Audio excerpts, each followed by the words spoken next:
So as you guys probably know, we've talked about BLM, the organization, like numerous times, whether it be like fraud, the protests, whatever. But yet again, a husband and wife from Boston, BLM leaders are hit with federal fraud and conspiracy charges for defrauding over $1 million. And they talk about their organization is specifically focuses on, violence in Boston and helping violent survivors in the city. They were arrested, but were released without bail and just have a written promise to appear in court.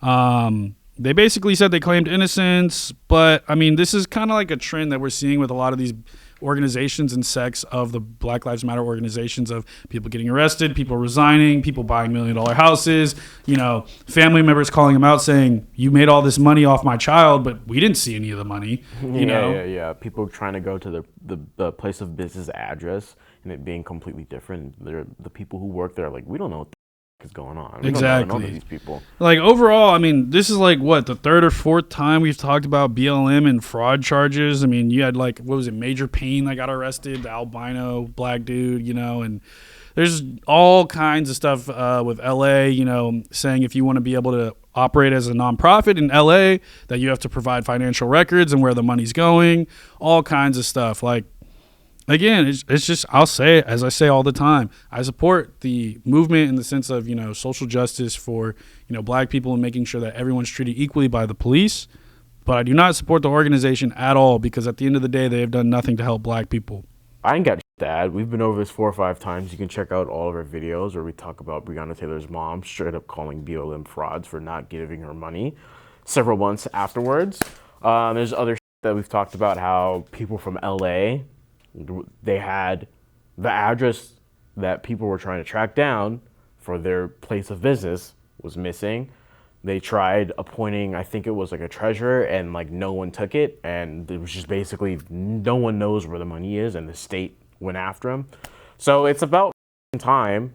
It's probably, 2 years overdue, but whatever. But do you think, what do you think this does to the black community as a whole? Because again, for sure, it's going to make public support for BLM went up during the George Floyd riots, and then it was at its lowest for a long time right afterwards. Well, because again, like I said, this just makes it really hard to donate to actual foundations. Yeah, no, you should only donate to things you fully trust. Yeah, and it's just kind of really hard with these nonprofits, man. Like these guys are just ruining it for everybody, because essentially now you're gonna having all these people that are gonna be like, oh, do I want to donate to this black organization nonprofit when BLM is doing all this shit? Like, I don't know. Yeah, no, it's for sure gonna ruin it.